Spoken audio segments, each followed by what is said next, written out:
Hey guys, what's going on? So I was gonna start streaming some Predecessor, and then I realized, man, I don't really know if I want to. So I decided to make a video on what I dislike about Predecessor, because I've been trying to like play other games basically kind of in my free time. And just kind of acknowledging them and playing other random games that I found. And I was just like, man, Predecessor is just it's just before its time. Like it should have had another year in the oven before it actually came out.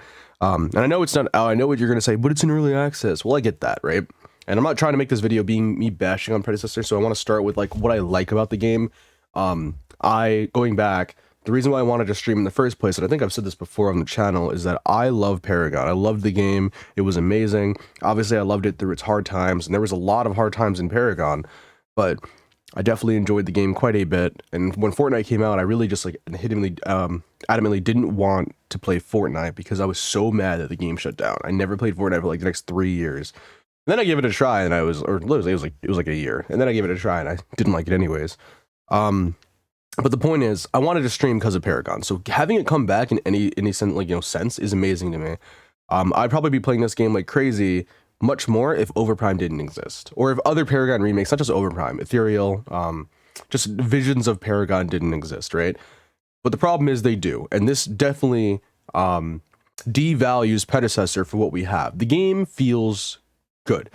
I do enjoy the game. I really do. It's fun to play. It's fun to sit down and play, despite all of its issues, and there is quite a few, which a lot of people seem to be ignoring. Like, it's a lot of people like hard shilling for the game, and I feel like I was definitely there at some point before I actually got to play Overprime, and then I realized this game lacks. When I played the beta back in February or March, whatever it was, I realized this game lacked a lot of features that it should have, but I was like, okay, but it's a beta test. But now there's no excuse because it's early access. And early access isn't a beta test, it's an early access to the game, which means, sure, it might last a year or 12 months, but there should be core features in the game, such as a match history or a profile or some things of the sort that are here. But like I said, there is a lot of good in the game. I mean, you have 3 selections. You have quick cast, instant cast, and normal casting. Mine was bugged for a little bit. I couldn't get the right setting because for some reason it wasn't detecting me on quick cast.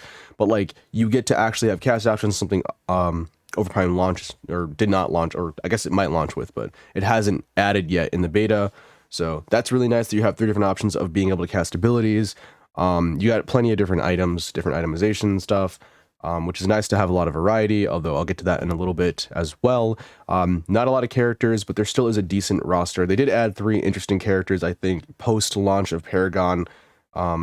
And there was also other characters added after the, in early access. But Crunch, Richter, and Drongo are kind of the unique 3 of this, aside from everyone else is pretty much almost launch roster. Richter technically is part of early access. Crunch and Drongo are actually the only 2 added, I think, after early access. Everyone else was added inside of it. Wish they just added a few more characters. I mean, they have the models and the assets. I know it takes time. This game has been being worked on for 4 years, so I was expecting a bigger roster, but I digress, whatever. Overprime only has like 7 more characters, but they did also Overprime also added their unique character, which I think Predecessor should have, no matter what, launched within their early access. They should have added Huntress. And I know Countess is supposedly coming next week, and Huntress is also coming in January, supposedly, or at some point early next year. But even then, I still think that they should have waited until Huntress was ready. So in January 2023, I think they should have launched the game, as well as their match history, profile, stats, maybe an item builder. The item builder is not as important. I do like item builders. That's just a personal thing. That's not that. It's early access, like I said, that can be out. But I think a match history or profile, a way to add friends and chat after the game, not auto closing the game at the end, stuff like that. Like, there's just certain features missing. They really need to fix up and add. These can all be, like, these are the things, though, that can be added, like, tomorrow. Like, if they really wanted to. And I know that's not how development works. I know it's going to take some time. But what I'm saying is, these things are short, short-term things. The long-term is what I'm worried about the most, for multiple reasons. The biggest reason that I think this game will flop, if it does, is because of the paid window.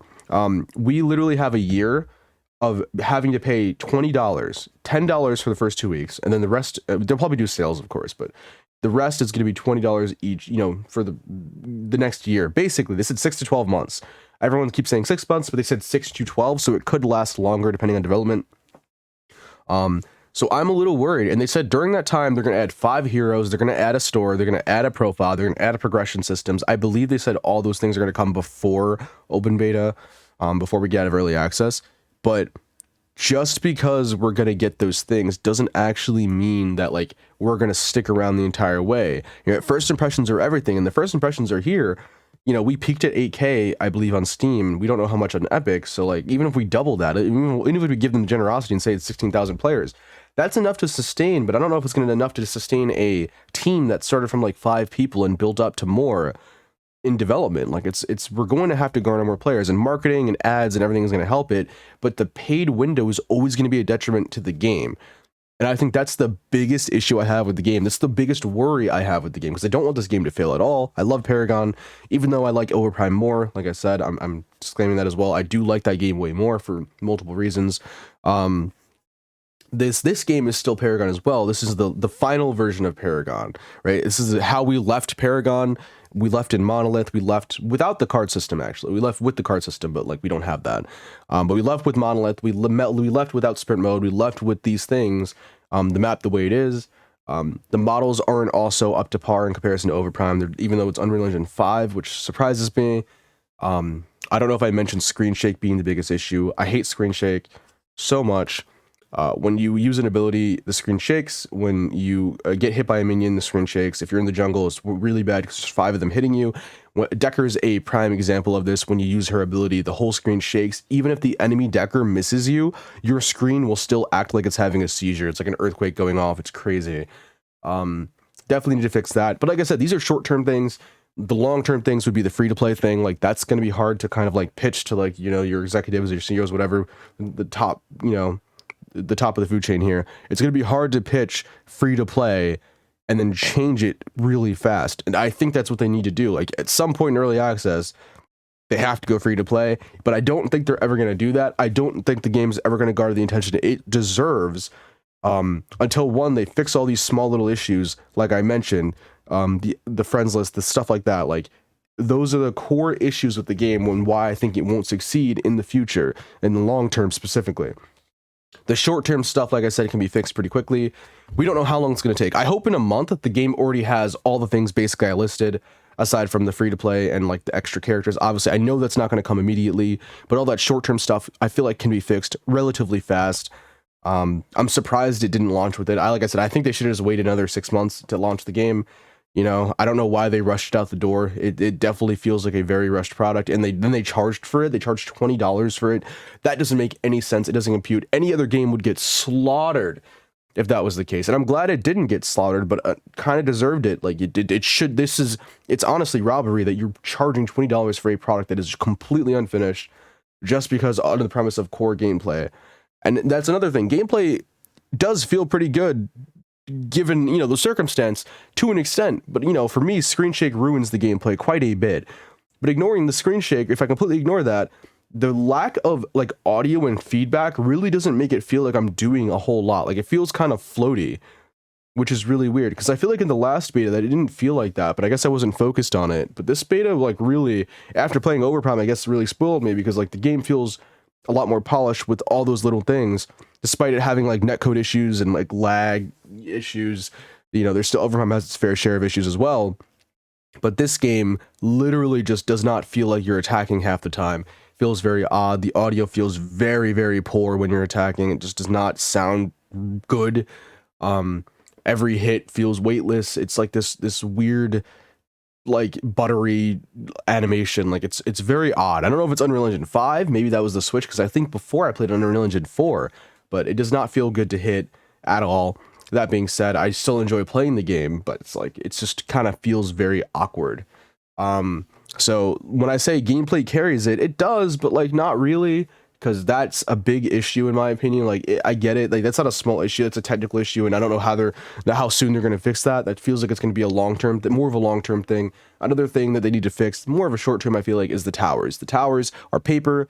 After 25 minutes of playing the game, you can just farm your way to victory. You get a lot of gold for farming and killing minions, and you gain a lot of levels. If you don't team fight, most of the time you'll be ahead. If you just fight in your lane, you keep pushing, you'll be ahead, and you won't only be ahead, you'll be ahead and you will have your towers. If they decide to go for objectives and team fight in mid, in left, whatever, and you're just pushing your lane, you can just split push to victory. And like at the end of the game, it really matters, because if they lose a team fight, or if they win a team fight but you're split pushing a lane, they have to go back and defend, because you probably are at their inhibitor and they're over near our inhibitor trying to get ours.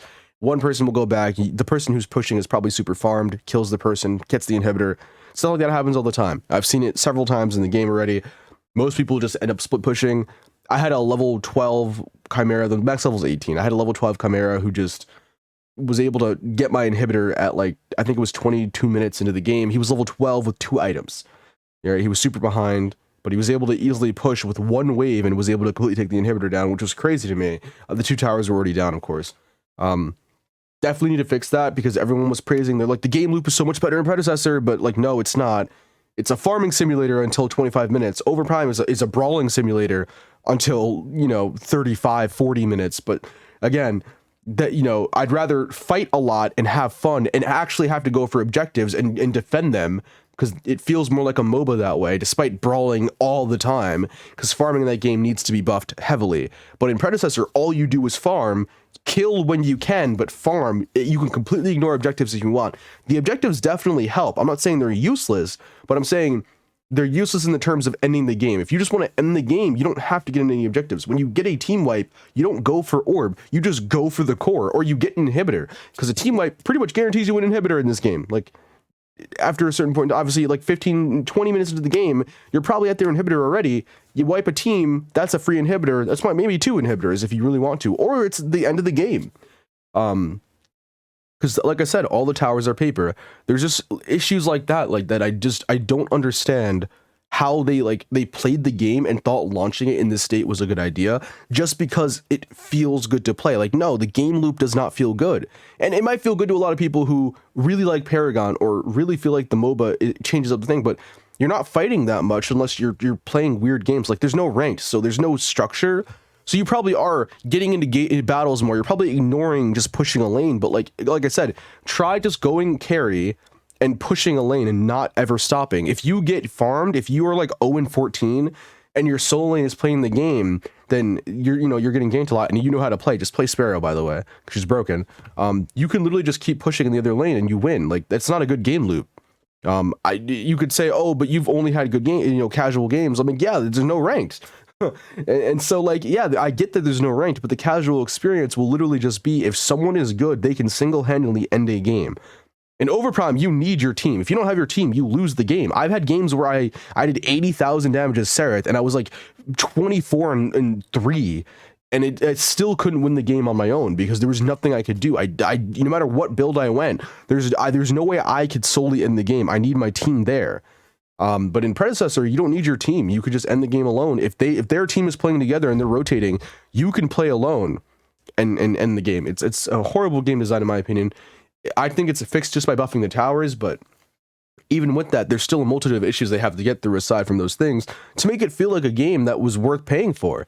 Honestly, even as a free game, I think they shouldn't have launched it. I think they should have just waited and then launched it free 6 months later. And then they added skins and stuff like that too, because there's also a flair to the game that isn't there. You literally just have a baseline. It feels like you're playing a playtest where you just pick a character, you play the game, no match history, no progress, no analyzation, no replays, no spectating, no nothing. So you have to just, if you record or stream, that's whatever, but like that's outside sources. You can't actually do that in game and analyze your progress and really feel like you're making a difference. You don't even know how much damage you did at the end. I can lie to everyone right now. I say Sparrow's broken. I say there's broken items, which is another thing, by the way. There's so many broken items in the game. Tanks and carries literally rule the game. I know people are gonna be like, but mid laners, like, no, I've had games where there's mid laners that are like 14 and 2 and it didn't matter because I was Sparrow and I was able to 2-shot a howitzer. It's disgusting. Like, and Howard's is really strong. Like, I feel like he feels really powerful, but it doesn't matter because the items that they give carries and tanks are just so busted that you just completely walk over everybody you come across. It's ridiculous. So, like I said, there's a lot they have to fix. Itemization is completely unbalanced, in my opinion, unless they want it to be that way. Like full damage characters kind of just suck unless they're crit. With the OP crit items, like full AD, I never saw like a good Fang Mao full damage, because if I'm a carry, I'll two-shot him, because I get his shield if he hits me, I get his shield when I hit him. And you know, I basically have his ability in my autos as Sparrow. It's ridiculous. It doesn't make any sense. Like that, I don't know who like approved that. They didn't put a cooldown on it. Like, those things take time. Balancing takes time, but those are broken things in the game that I'm just abusing right now. I'm winning every game with Sparrow. I'm winning every game as a tank jungle. Not every game, but a lot of games as a tank jungle. My team actually plays the game, right? Like, it's, if your team knows how to play it, even slightly, like, you pretty much just guarantee a win if you're playing the OP stuff. So you could just not play the OP stuff and have more fun, but I guess, but like, it won't be as fun because you'll actually be dying, and you'll know there'll be things that you could abuse. You know, it's like, even if they're not abusing it, you can. You know, you can. It's like, I don't know. So, like I said, my rant kind of went all over the place. I wanted to touch on all the good points of Predecessor first, and I didn't really do that. I feel like I didn't do it justice with the good points. Like I said, the game still is a solid game to play. I think it should be free. I don't think it's worth $10. Like TLDR, it's not worth $10. Don't buy it. If like, I don't advise buying it. I think just waiting for a game to launch for free is the best way to go. I think in a year the game will be amazing. I think it'll be a slower paced actual MOBA. They'll probably have fixed all their issues. They'll have all the systems in place. Screen shake will be toggable, thank God, probably. Like, the balancing will be much better because we actually have tests. I think they should have had like a 2-month beta test if they really wanted to, and just not made you paid for it, and just a 2-month beta test, something like that. Maybe added the founder packs, I guess, and you got special perks for buying them early. I don't know. I'm not a developer. I'm not a marketer, but it's not worth $20. I can tell you that much. No one's gonna buy this game for $20. I think there's a loyal fan base hanging on to the game that'll keep it running for quite some time. But with Overprime coming out next week and being free, I think it's a bad time to launch a very unfinished product and then have Overprime, which is still very buggy and messy, but it's a game you can play and actually feel like you're playing a video game. It's just, I don't know. It's a very, very weird choice, but honestly, now, again, this video is getting too long. I hope my like proper thoughts got across. I'm very passionate about these 3 projects. I like Ethereal as well. So I want this to succeed. I just think it's going to take another year for it to get to where we want it to be. Where we get more characters, the better itemization, better options, better game pacing, more fluid feel, weight to your autos, better audio, stuff like that. Like, that's going to take a year in total, I feel like. So maybe even longer. I hope not, but hopefully they can iron out all these issues. I wish the best of luck to Omega Studios, because I really want this game to succeed, along with Overprime and Ethereal. Fingers crossed everything goes well. I do not want this game to die. Hopefully we get out of early access very soon, so we get free to play and there's a larger player base. I feel like this game would be popping off a little bit more if it was free to play. It would definitely, it would 100%. Everyone sees a free to play game, they'll play it. So yeah, I hope you guys enjoyed the video. Sorry again, sorry about the negativity. It's just, I had to get this out for sure. Like, it was very important, I feel like, to get my thoughts across about the game. I love the game. I want it to succeed. I just think it's too early. It's a beta test. Like, it's a $20 beta test, basically. So yeah, I hope you guys enjoyed. I will see you guys in the next video. It'll probably be another Predecessor video, or we might do a different video. There's a couple of games I've been playing I might just put out there right before Overprime on the 8th. I'm very much looking forward to that, so I hope you guys are too. I'll see you guys then. Peace out.